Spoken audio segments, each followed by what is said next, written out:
Number 3ல எப்பயுமே சூரியகுமார் யாதவ் தான் விளையாடுவாரு. இப்ப பாத்தீங்கன்னா அவர் அவுட் ஆஃப் ஃபார்ம் இருக்கனால சஞ்சு சாம்சன் நீ இந்த மேட்ச் ஒரு மேட்ச் போ அப்படின்னு அவர் இறக்கி விடாரு. ஒரு மேட்ச் டூபே சும்மா தான் இருக்க அப்படி நம்பர் 3 போ அவர் ஆடுங்கிறாரு. அக்ஷர் பட்டேல் நீங்களும் நம்பர் 3 விளையாண்டதில்ல சப்போ விளையாடுங்க போங்க அவரு விளையாட வர்றாங்க. வாஷிங்டன் சுந்தர் நீ பேட்ஸ்மேன் தானே ஓகே நீங்கள் நம்பர் 3ல போங்க அப்படி அவர் விளையாட வராங்க. என்ன ரோலர் கோஸ்டரா இல்ல மியூசிக்கல் சேரா நம்பர் 3ல வச்சு எல்லாம் சும்மா அப்படி ஜாலியா விளையாண்டு இருக்கிறீங்க. நம்பர் 3ல இதுக்கு முன்னாடி ஒருத்தர் விளையாடுறது தெரியுமா? The king the goat living legend Virat Kohli number 3ல அவரோட ஒரு பெஸ்ட் பேட்ஸ்மேன் மாடர்ன் ஏரால ஒருத்தரும் பார்க்க முடியாது. அவரு விளையாண்ட பிளேஸ நாசம் பண்ணுகிறப்ப பாத்தீங்கன்னா மனசு அவ்வளவு கஷ்டமா இருக்குது. இதற்காக ஒரு டீமே இப்ப நாசமா போயிட்டு இருக்குது.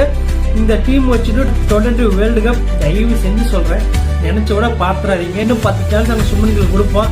ஏதாவது ஒரு மேட்ச் அவரு கிளிக் ஆயிட்டு ஒரு செஞ்சுரி அடிச்சாருன்னு வச்சுங்களா பாத்தீங்களா நாங்க சொன்னோம்ல சுமன் கில் ஃபார்முக்கு வந்துட்டாரு. Suryakumar Yadav out of form போயிட்டாரு. சோ சுமன் கில் தான் 3 ஃபார்மட்டுக்கும் கேப்டன் அப்படின்னு சொல்லுவாங்க. வெயிட் பண்ணி பாருங்க அந்த டைமுக்கு. சிரிப்பு தான் வருது.